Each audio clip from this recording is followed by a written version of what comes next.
and welcome to Mixed Mediology. Today's video is an episode of Vlogoween Day 4. Okay, so if you watched yesterday's video, you know yesterday's video started out being about Mabon, and I talked about why I was doing the Mabon video. Mid-intro, something happens, I lose my shit, totally switched my train of thought. Do not do the Mabon video because that takes me on a tangent, and so I postponed the Mabon video to today. If you're not sure what I'm talking about, go watch Vlogoween Day 3. You'll see me freak out. Look, over a piece of twine. Okay. Note, it is by the witch on the shelf by the chair. If you watched yesterday, you'll know what that's about. Okay, so today, Vlogoween Day 4.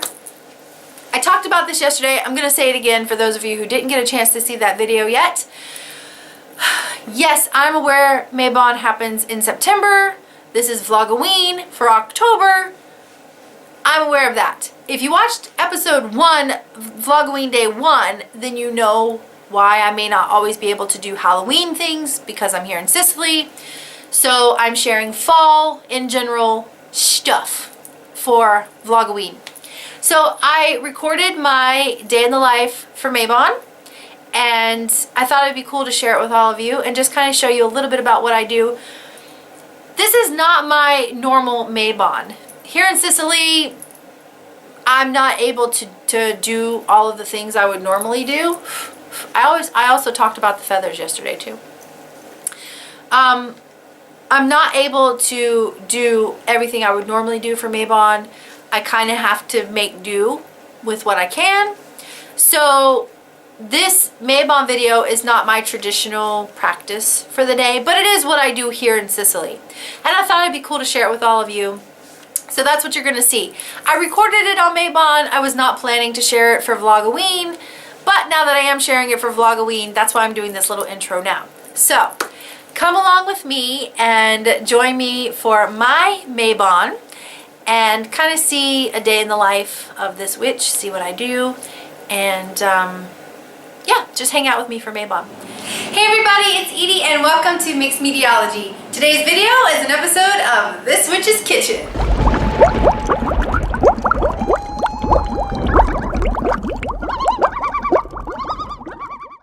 So today is Mabon, and I have never done one of these before, but I thought I might do one of those day in the life of this witch. So I'm getting a late start to my day, and I apologize for the echo. That's just how my kitchen is. No matter what we do, I can't get rid of the echo, and there actually is furniture in here and shit on the walls, so can't do anything about it. Sorry. Anyway. So yeah, today is Mabon, and I'm getting a very late start to my day. Not a late start, but a late start to the video because I went through and cleaned my house this morning.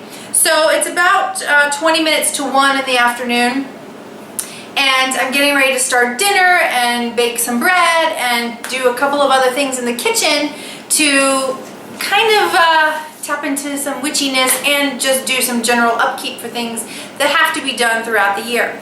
So I like to do those kinds of things on the Sabbats and Esbats just because I like the energy that's associated with those days, and you know, I'm already feeling kind of witchy those days, and I'm a bit of a hedge witch and kitchen witch, and like a lot of my practice comes from that, so I like to take advantage of those days. So I figured I would let you guys in on my practice a little bit today and kind of share a day in the life of me on Mabon. So I went through this morning and scrubbed down the house from top to bottom, you know, cleaned everything, swept, mopped, laundry, dishes, everything, and so my house is nice and clean and smelling fresh. And this evening I will go through and sage the entire house, starting at the top and working my way down towards the bottom. Probably won't film that just because it's kind of a pain in the ass to carry a camera and sage and say the words and not fall on my face. So, but yeah, I will be saging later on this evening. But I am getting ready to start my Mabon feast, and I figured I would kind of share with you what I'm cooking today. I usually try to do a roast of some sort, or a chicken, or, you know, some feasty kind of food. But today I'm actually going to cook. I may still do a roast. I haven't decided yet. But today I'm going to cook a cock. Oh yes, alrighty then. Today I'm going to cook a big ass pot of beans. So I'm getting ready to get that started, and then I'm going to bake a loaf of bread. So hang around, see what I do on Mabon, and I'll check in throughout the day. Alright, so this is my modern day cauldron. It is a stainless steel pot. It's a big ass pot. I don't know if you can see how big it is. I don't know how many quarts it is. It's a big ass pot. So I am making a pot of 15 bean soup. However, this is ham beans, and somewhere in here, if I can get it to, you see that? There's a packet in here that's got seasoning in it, but there's a shit ton of sodium in here. 70 milligrams. That's gotta be before you add the packet. There's no way it's 70 milligrams of sodium after you add the packet.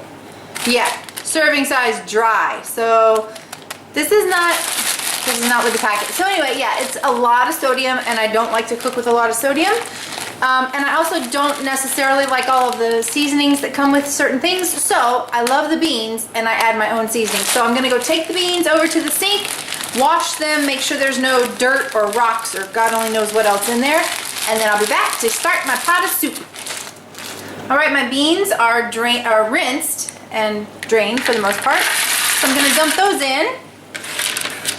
And yeah, this is a 15 bean soup, so there's all kinds of beans in here, which I love, but again, don't like all the sodium. So I just use the beans, no flavor packet. And now I'm gonna add my own seasoning. So I usually like to use either neck bones or ham hock, or some piece of smoked meat. This is half of a smoked turkey wing. It's the drumette part, so I'm just gonna stick that in there. Yes, I'm Southern, and yes, we like our smoked meat. Now I'm gonna throw in a handful of chopped onions, probably 2 handfuls actually. That's about the equivalent of 1 large onion.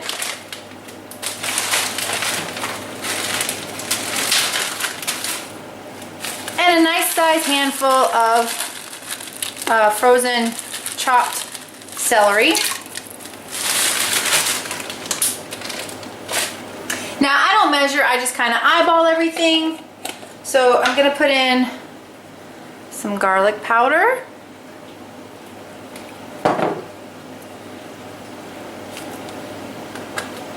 Some onion powder.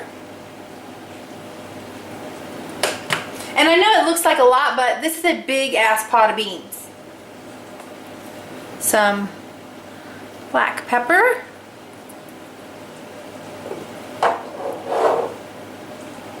Now this turkey wing is already pretty salty, but dry beans need a good bit of salt, so that's actually, I don't know if you can tell how much salt that is. There's still like garlic and onion powder and shit on my hands, but it's just a tiny bit of salt. And then I will taste it after they're softening up and see if it needs a little bit more salt. But I only start with a little dash of salt to begin with. I'm gonna turn the stove on high and give this a quick stir just to incorporate the seasonings. Now, not everybody cooks their beans like this. Again, I'm Southern, and this is how I was taught to cook a pot of beans. Some people soak their dry beans or rinse them and put them in water overnight or something like that, and then only cook them for an hour.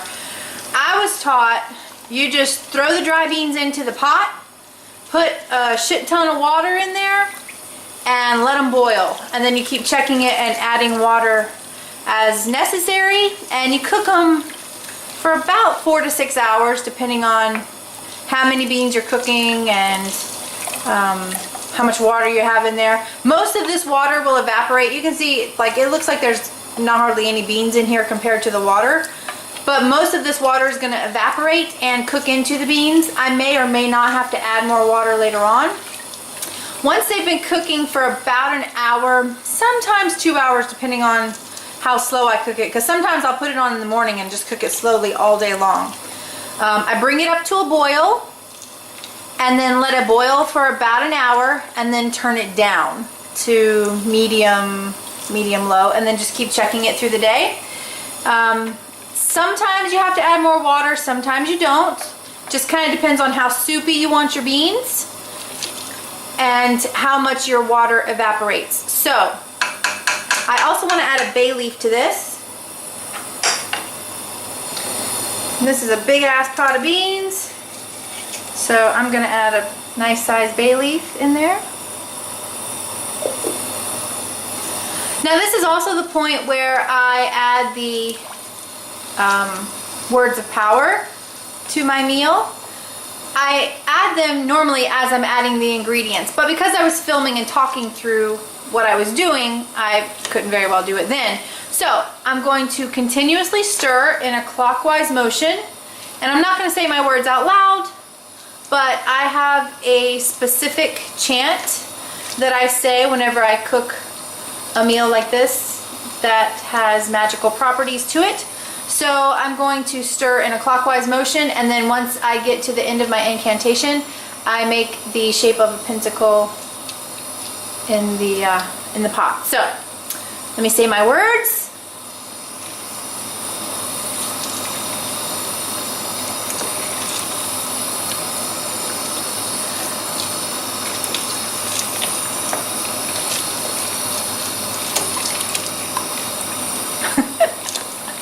So that was my attempted pentacle. However, this turkey wing is kind of in the way. But my words of power have been said. My intention has been placed into my pot of beans. And now I'm just going to let these come up to a boil. And once they come up to a boil, I'll turn them down to about medium low, and then check on them later. Oh, I gotta get my shit together. Alright, the next thing I want to do is re-season all of my wooden utensils. So I'm going to fill my sink with hot water.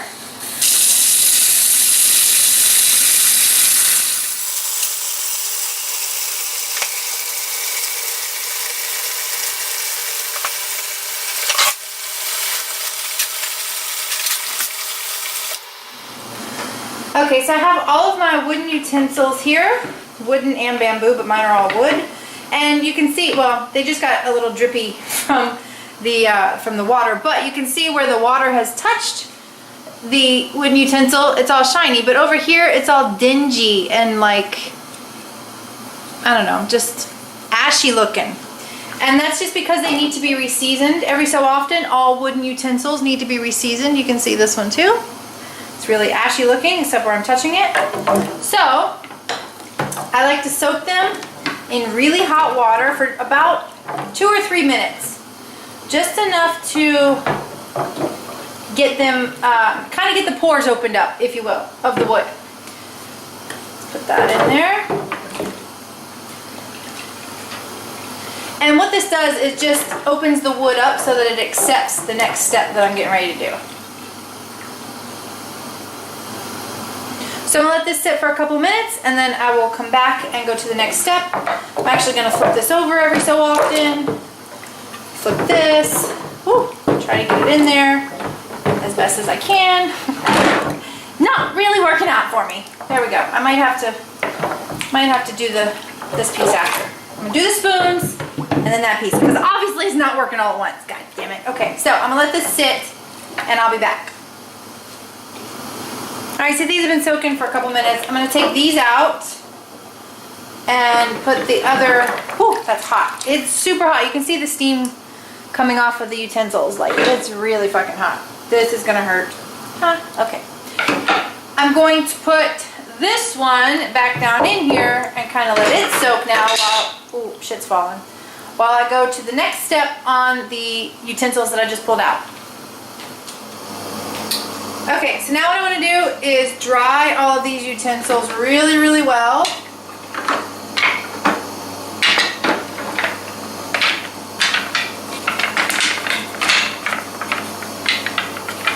Just kind of getting the main bit of water off, and now I want to go back and really dry each piece.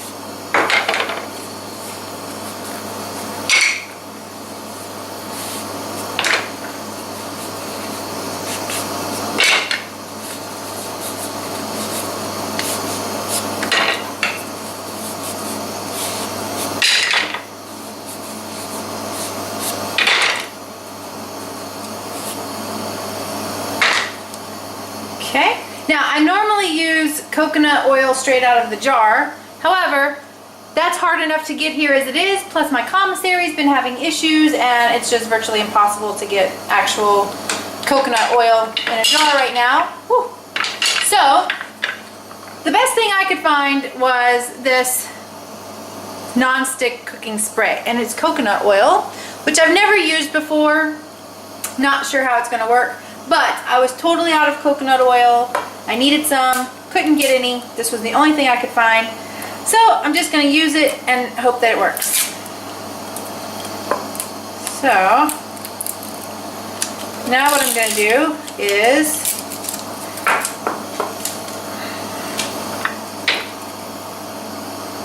no MSG, no trans fat. Yeah, great. How do you use it? No directions? Oh, triple action use. Drip, stream, spray. How? How do you use it differently? Oh, this is gonna end badly, I think.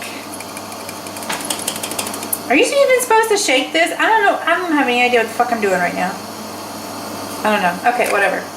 So, what you do is, normally you would just take some coconut oil out of the jar, hold it in your hand for just a minute, let it get nice and melty, and then you rub down the entire item.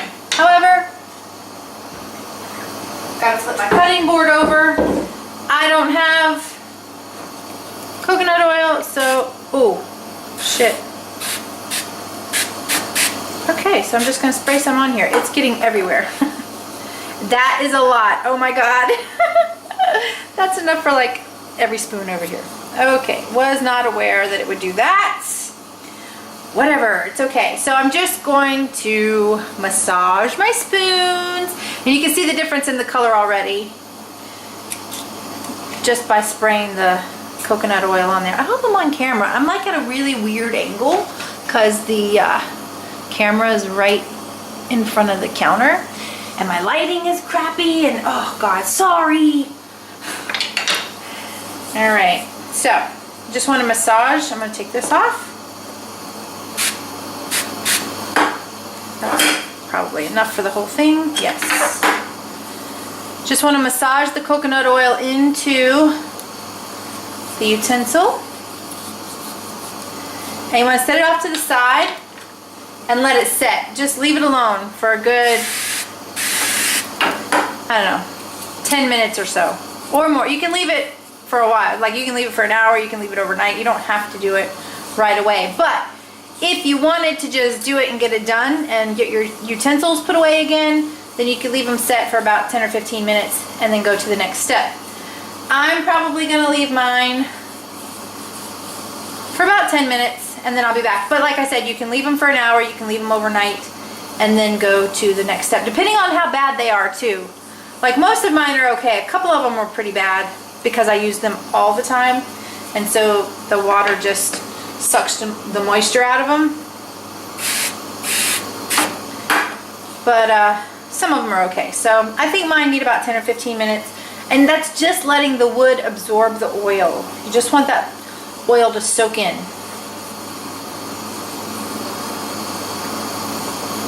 You might want to lay these on a paper towel or in a spot kind of out of the way because this oil is going to pool a little bit. So if you don't want to mess on your counter, lay them on some paper towels. But the paper towels might absorb the oil, which kind of defeats the whole purpose of what you're doing. I leave mine on the counter. I just lay them on the counter and let them sit, and then I clean the counter afterwards.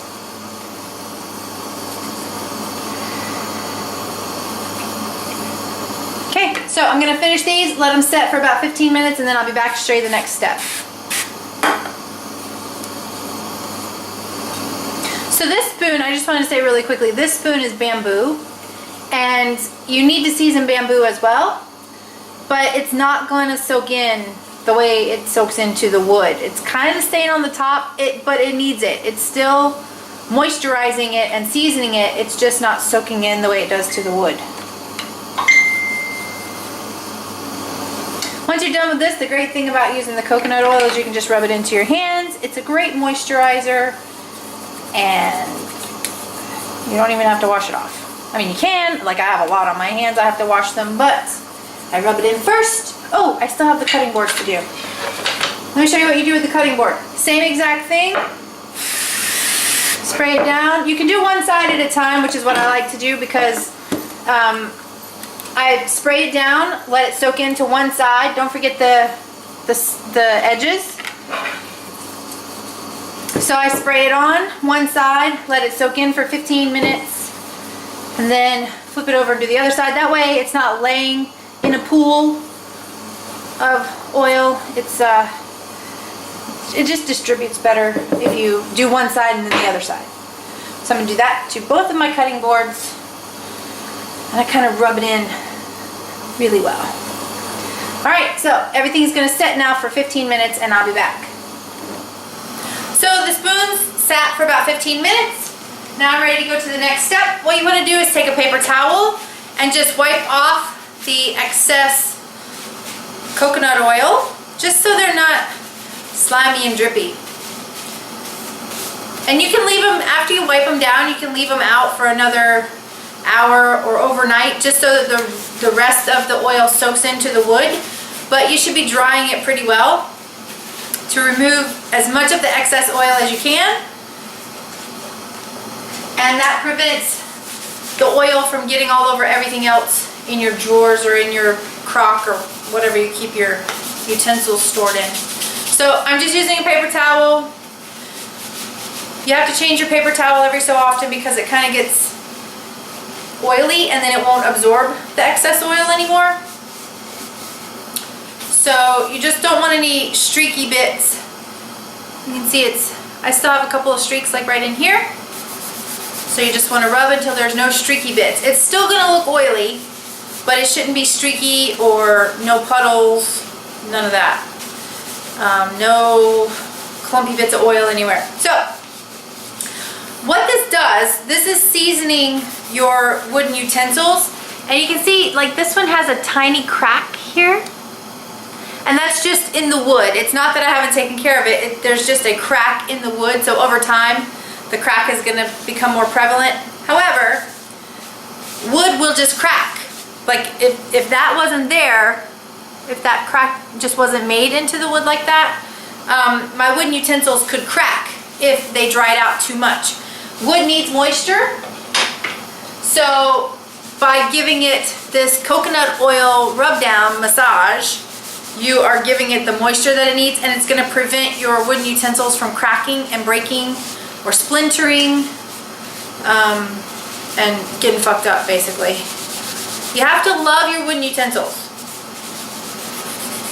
If you love them, they will love you back, and you can keep them forever. Wooden utensils don't harbor the bacteria the way other things do. Ooh, just dropped my paper towel. Wood doesn't harbor bacteria the way other things do, so it's a good thing to have wooden cutting boards, wooden utensils, wooden bowls, things like that, but you have to love them. So, I'm going to finish wiping all of my utensils down, wiping the cutting board down, and then I'm going to move on with my day.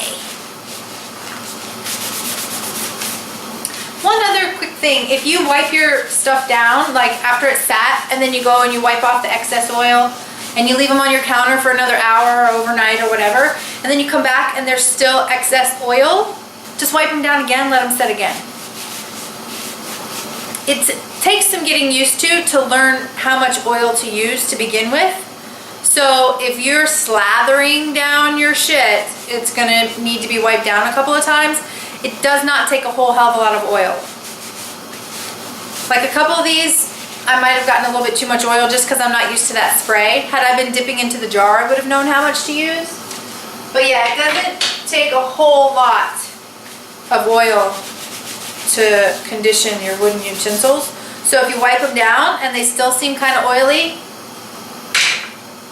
just let them set for a while and then wipe them down again if you need to. One more thing that I wanted to say about the conditioning of the wood is I try to do this about twice a year. I usually do it at Ostara, which is Easter, and then again at Mabon, which is in September. So it's about every 6 months that I try to condition my wood.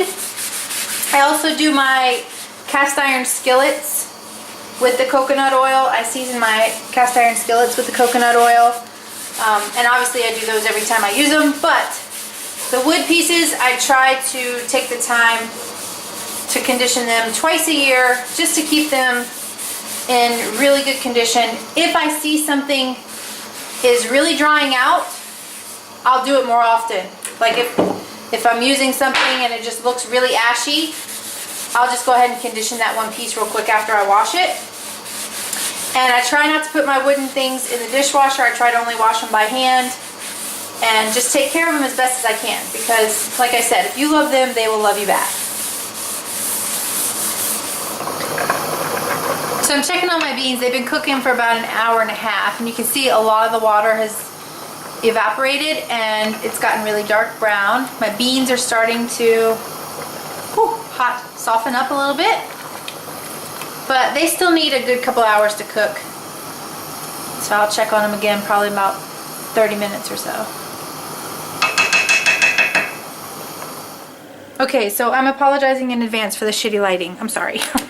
So the other thing that I'm working on today is a Hocus Pocus spellbook replica. This is the busiest time of year for me for these books. Actually for any of the spellbook replicas, not just the Hocus Pocus. Oops. But from like September to December is when I get the largest chunk of orders at one time. I get orders all through the year, but I get like this mad rush of orders between September and December. So I'm actually working on 2 at one time right now because I have 2 that have to go out in the mail before October 1st because they were requested before Halloween. And then I have another project that I will be starting to work on once these are finished, so I'll probably begin working on that maybe first week of October or so. But that one wasn't needed before Halloween. If I can get it there before Halloween, that's a bonus, but it wasn't necessary. So yeah, today I'm just working on, if I can get some paint out, there we go. Just working on these replicas. So I'm painting, this is the back of the Hocus Pocus book. I've already done the skin, I've already sculpted the wounds. You can see here I've got some of the larger pieces sculpted. They just need to be fired in the oven, which I will do once I take my feast out of the oven because I did decide to go ahead and cook a roast.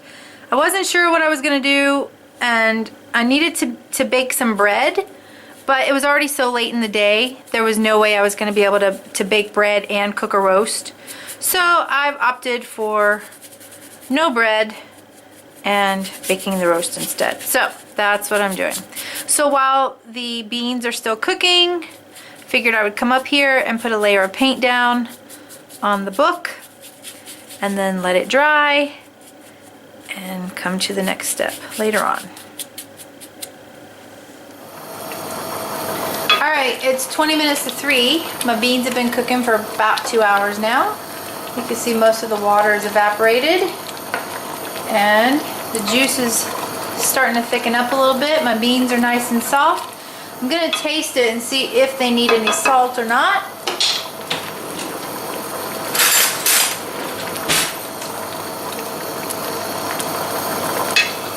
See, my bean juice is nice and thick. Well, getting thick. Oh, they're good. Yeah, I'm not going to add any more salt for sure. They're not too salty, but they definitely don't need any more salt either. So these still need to cook for about 2 hours before I'm ready for dinner. So I'm going to add some more water just so that it doesn't evaporate too much. I'm going to bring it back up to a boil, and then I'm going to turn it down because right now I've got it down on about medium. I turned it down to about medium 30 minutes ago, and then I'm going to turn it down to low and just let them simmer and thicken up until dinner. Again, I apologize for the crappy lighting, but I can't help that. Okay, so what I'm getting ready to do now is make some cookies. Normally I try to bake a cake or some other big dessert, but this time I decided to make cookies from my, as you can see, much loved, much stuffed Betty Crocker cookbook. This is the chocolate chip cookie recipe, and you can see I have little notes in here. I make these cookies every Christmas Eve. I hope I'm on camera. Again, the camera's at a weird angle, so yeah, I make these every Christmas Eve. I have some little notes written in the margin over there. My Betty Crocker cookbook is very well loved. Okay, so I'm just going to run through the ingredients really quickly. It's 3/4 cup granulated sugar, 3/4 cup packed brown sugar, and light or dark is your preference. 1 cup of softened butter.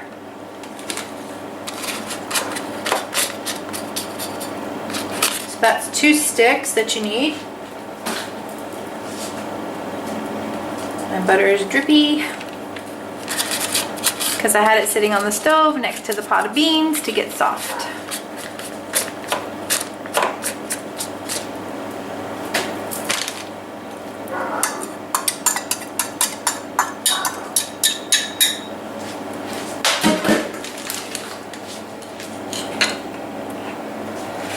One large egg.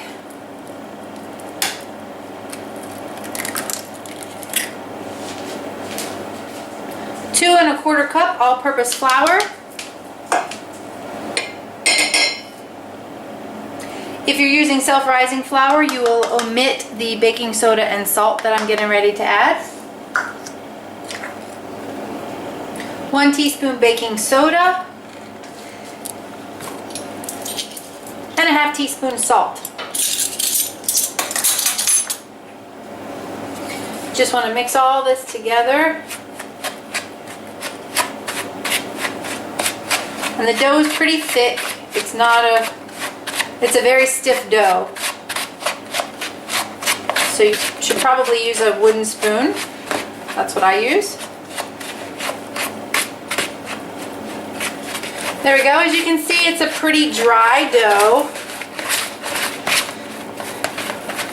It's a stiff, dry dough. So once you have all of this incorporated and mixed well,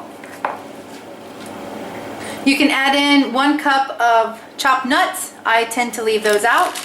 And then it calls for an entire 12-ounce package of chocolate chips. I'm using a 10-ounce package of peanut butter chips.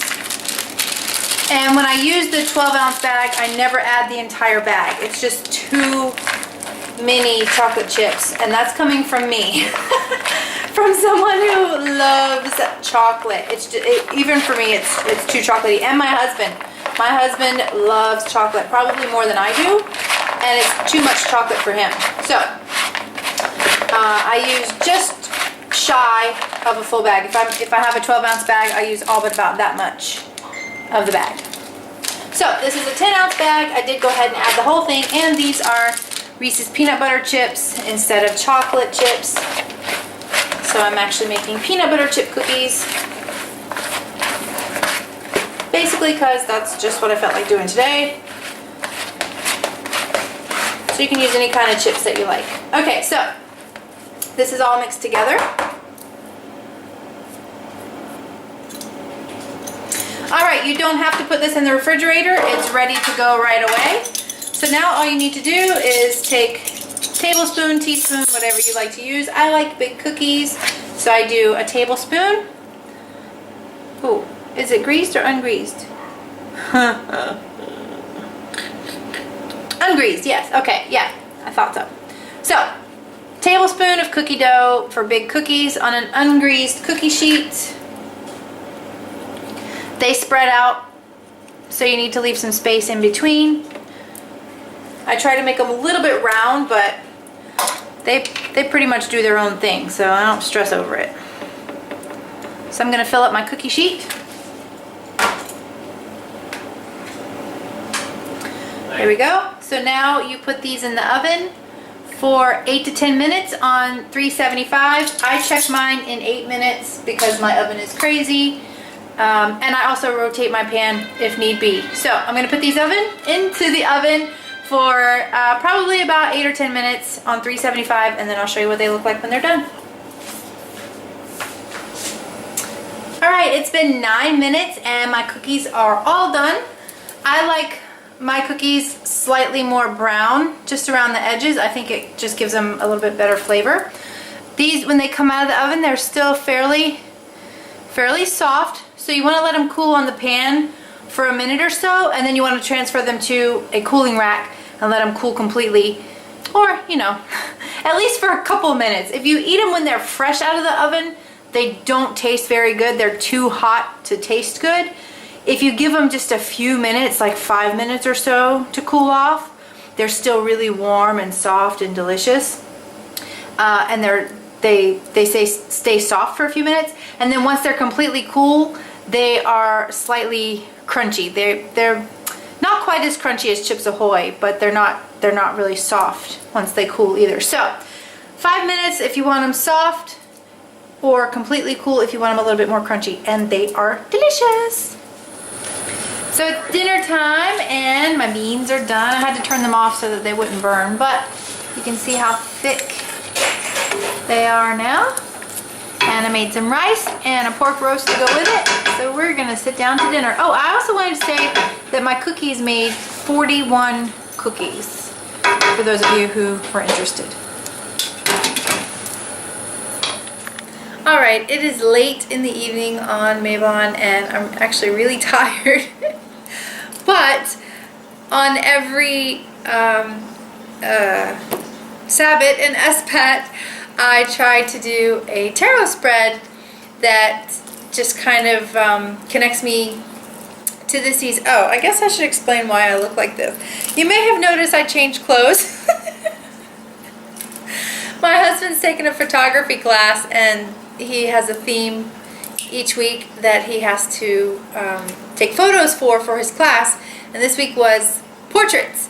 So I've been in several different costumes today so that he could take pictures of me. And the last one just happened to be a little gypsy because I was sitting here with my tarot cards. So that's why I'm in full gypsy regalia right now.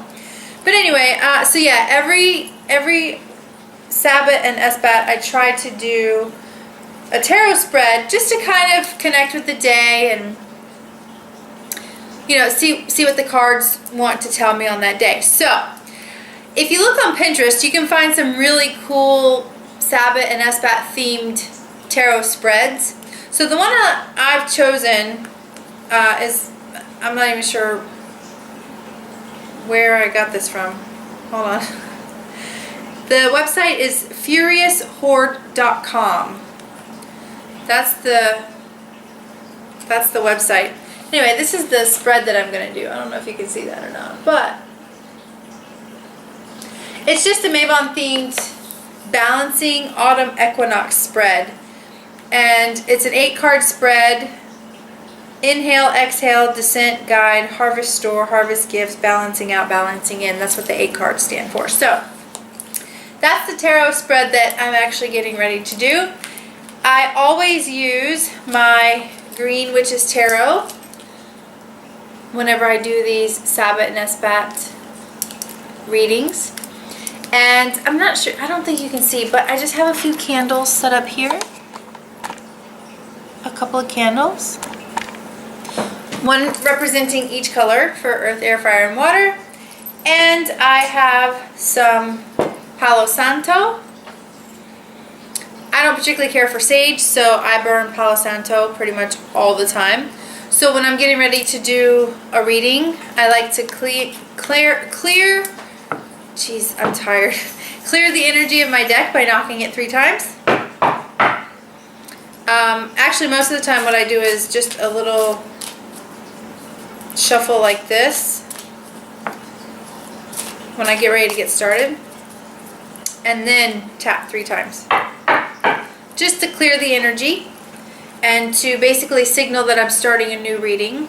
So I'm lighting my Palo Santo in one of my candles. I'm just waiting for it to catch.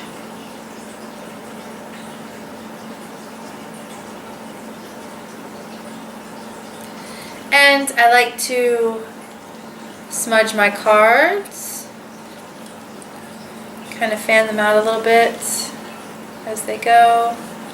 Let the Palo Santo do its thing. Get all up in there. Can you tell my energy is low? It's literally, I don't even know what time it is. It's very late in the evening for me. So, I smudge the cards. And if you've ever used Palo Santo, or if you've never used Palo Santo, then you have to keep relighting it because it goes out fairly quickly. So I try to get a good burn so that it stays smoldering a little bit longer. And then I smudge myself.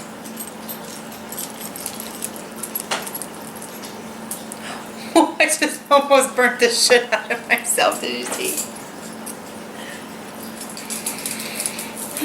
And I try to take a few deep breaths. I'm smudging as I go. And I smudge my space.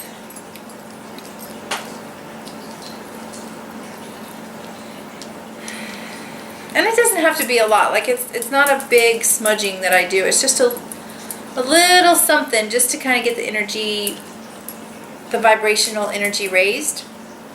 So, I'm smudged. My cards are smudged.